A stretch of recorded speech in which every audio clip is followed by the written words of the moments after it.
It's Friday, last day of the school for this week. Pahinga ng mga bata, hayahay ang buhay. Enjoy naman si Arky sa school, pero siguro mas enjoy siya kapag bakasyon. Syempre naman, gala mode na naman. Pero hindi naman pasaway si Arky. Pagka may pasok, no gadgets. Pag uwi namin sa bahay, sabi ko sandali lang at pupunta ako sa grocery. Teka daw at sasama siya at ibili ko daw siya ng pambaon para next week. Sabi ko, sige, mamili ka na. Nako, mabilis pa sa alas 4 kung mamili. Konti lang daw naman ang papabili niya.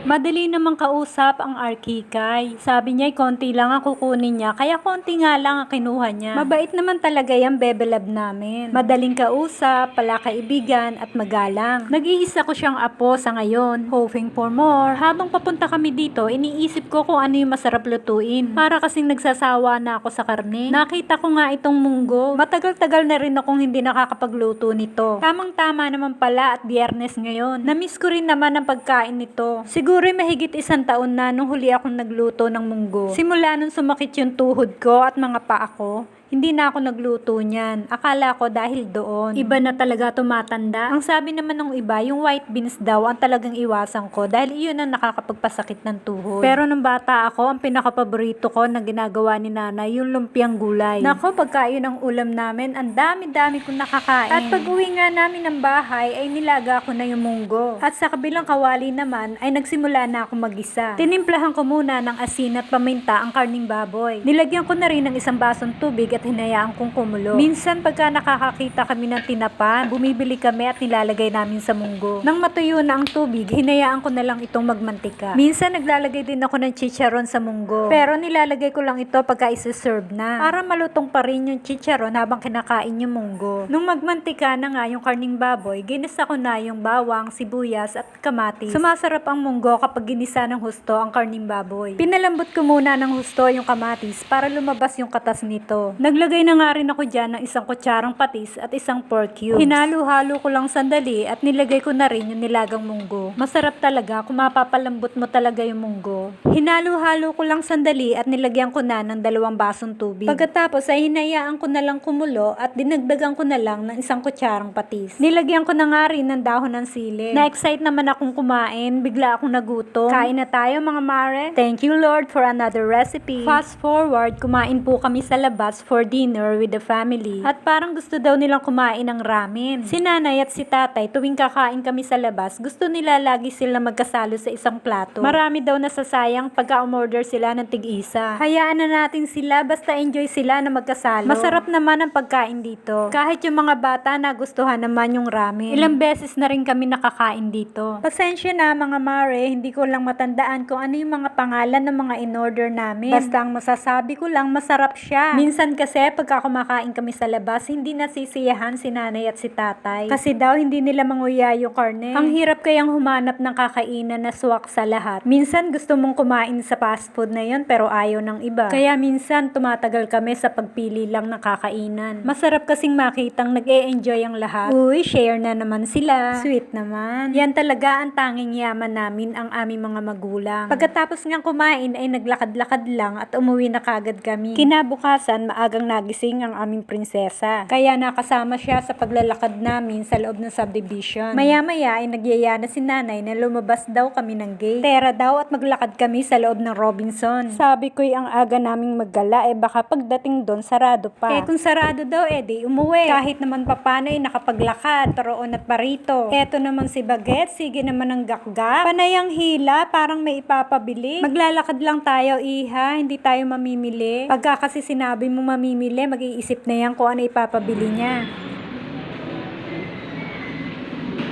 Ang sarap nga naman maglakad sa loob ng mall. Habang naglalakad ka, marami kang nakikita. Busog na busog ang mata pero hindi pwedeng wala kang dalang pera. Lalo na kung may kasama kang bagets na katulad ni Arky. Hindi naman pwede kung panay lang ang tingin. Syempre, bibili mo rin. Sobrang hilig pa naman sa mga laruan. Pagka nga kasama siya sa mall, siya pinakamatagal magpaikot-ikot sa mga laruan. Yan naman ang hilig ko, mga gamit sa kusina. Hindi ko rin mapigilan yung sarili ko parang si Arky. Nagtatagal sa katitingin sa kitchenware. Habang Habang binubusisi ko naman yung mga kawali at sandok dito, sila naman ay walang tigil ng kalalakad. Si batang makulit nakikipagbulagaan pa. Safe nga naman kapag maglalakad dito. Walang asong susunod-sunod sa'yo. Ingat lang lalo't may kasamang bata. Siguradong may babayaran ka kapag nakabasag. O uwian na daw, nagsawa rin sa kalalakad. Masarap maglakad dito sa Montalban Town Center tuwing umaga. Marami ritong nagsusumba. Nakakaengganyo nga kapag nagsimula na silang sumayaw. Para silang hindi hinihingal. Tuluan na ang pawis, sige pa ang sayaw. Nakakatuwa rin yung mga nagsusumbang matatanda. Nakakabilib, nakakasabay sila sa mga bata. Pagkatapos maglakad-lakad, umuwi na nga rin kami. Ganyan ang routine namin tuwing umaga. Pagkatapos naman nun, simula na ng gawaing bahay. Magwawalis ng bakuran, magdidilig ng halaman, maglilinis, magluluto, at kung ano-ano pa. Masarap naman sa pakiramdam kapag nagawa mo lahat ang gawaing bahay. Maya-maya nga ay nagbasta na ako sa pagluluto. Magluluto ako ng ginisang giniling or picadillo. Nagisa na nga ako ng bawang at sibuyas. Nung isang araw ko pa gustong magluto nito kaso lagi ko nakakalimutang bumili ng itlog ng pugo. Naglagay na nga rin ako dyan ng giniling. Nako medyo matigas pa nga yung giniling na nilagay ko. Bakit kasi hindi ko kagad na ilabas sa freezer? Unti-unti din namang lumalambot. Buti na lang maaga-aga akong nakapagluto. Kung hindi, matatagalan ang pagigisa ko nito. Inilagay ko na rin ang isang kutsarang toyo, isang kutsarang oyster sauce, isang kutsaritang paminta, at nilagyan ko na rin ng isang basong tubig. Bahagya ako nang hinalo-halo at tinakpan hanggang sa kumulo. Sorry naman mga mare, hindi ko nakunan yung paglagay ng tomato sauce at ng carrots. Hirap talaga kapag nagkasabay-sabay yung mga ginagawa. Nilagyan ko na rin ng banana ketchup. Hinalo-halo lang sandali at inilagay ko na nga rin ng patatas na hiniwa-hiwa ko ng maliliit. At pagkatapos, isinunod ko na ang green peas at red bell pepper. Tinakpan ko lang at hinayaan kong kumulo ng ilang minuto. Nako ay amoy na ng mga kapitbahay namin. Pati mga alagang pusa ng kapitbahay namin andito na't umiikot-ikot na. Diyos. Walang biro pero masarap naman talaga. Ay nako mga mare, muntik ko na makalimutang ilagay. Yung binalatan kong itlog ng pugo, muntik na kayang masunog yan. Nagsala nga pala ako kanina niya ng itlog ng pugo, muntik ko nang makalimutan. Naubusan na ng tubig. Yung ilang piraso nga hindi ko na nailagay, nasunog na. Sa 10 piraso na lang nga yung binili ko, nasunog pa yung isa. Pag siniswerte ka nga naman talaga, swerte pa rin naman talaga, yung itlog lang ang nasunog, hindi yung buong kitchen namin. O hayan mga mare, luto na ang ating ginisang giniling. Tara nang kumain. Thank you Lord for all the blessings.